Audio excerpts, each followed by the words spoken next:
berbuat dosa tatkala bersendirian.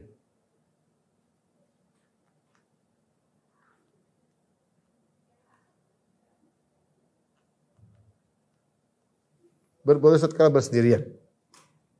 Hadis ini diriwayatkan dari Thauban radhiyallahu taala anhu dari Nabi sallallahu alaihi wasallam, beliau berkata, "La a'lamanna aqwaman min ummati." Sungguh aku benar-benar akan melihat, aku mengetahui sekelompok orang dari umatku. Ya'tuna yaumal qiyamati bihasanatin amsali jibali Tihama. Mereka akan datang pada hari kiamat dengan bawa pahala sebesar gunung Tihama, itu pegunungan yang besar. Fayaj'alahu Allahu haba'an manthura. Lalu Allah menjadikan pahala mereka gugur seperti debu yang berterbangan. Thauban berkata, "Ya Rasulullah, sifhum lana." Ya. Jallihim lana, ya Rasulullah, jelaskan kepada kami siapa mereka itu. Allah nakuna minhum wa nahnu la na'lam. Jangan sampai kita termasuk mereka dan kami tidak sadar. Rasulullah SAW mengatakan, "Ama innahum ikhwanukum." Yang seperti ini adalah mereka adalah saudara-saudara kalian. Wa min jildatikum, dari suku kalian.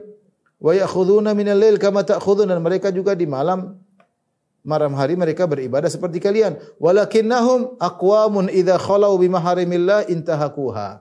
Namun mereka adalah satu kaum yang jika mereka sedang bersendirian, mereka melanggar larangan-larangan Allah Subhanahu wa taala. Zahir dari hadis ini, ya, kata Nabi sallallahu alaihi wasallam, walakinnahum aqwamun idza khalau bimaharimillah.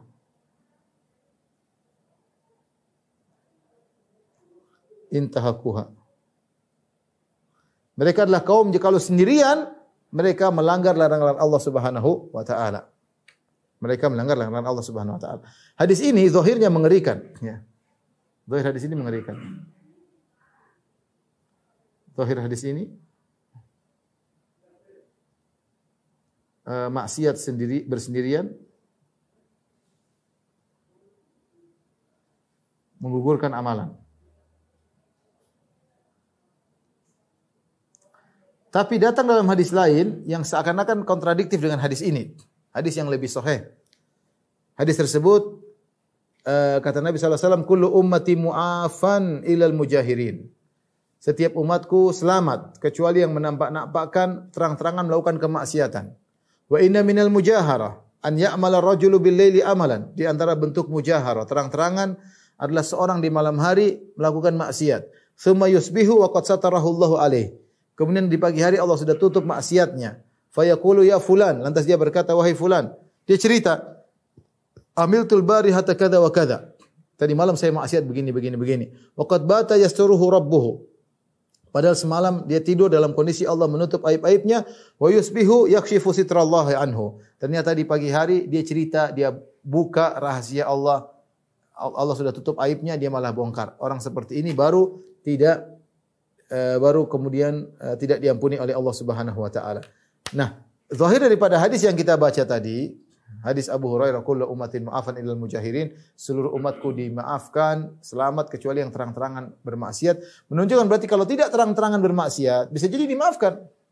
Kalau tidak terang-terangan bermaksiat sembunyi-sembunyi bisa jadi dimaafkan. Sementara dalam hadis yang kita bahas, hadis Thauban, Rasulullah SAW mengatakan mereka adalah kaum jika mereka sendirian bermaksiat maka akan gugur amal mereka. Seakan-akan kontradiktif.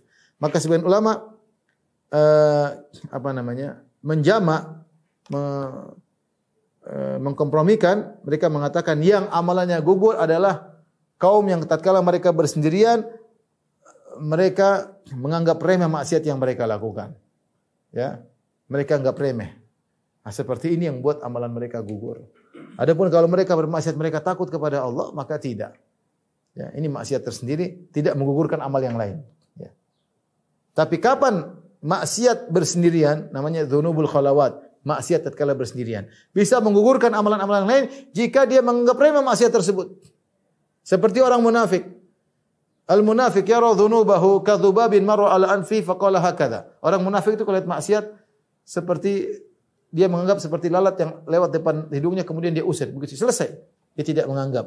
Karena seperti inilah yang menjadikan amal dia gugur. Tapi kalau dia melakukan maksiat sendiri, kemudian dia takut, maka dia hanya dapat dosa berkaitan dengan maksiatnya, tidak terkait dengan pengguguran amal soleh yang lain.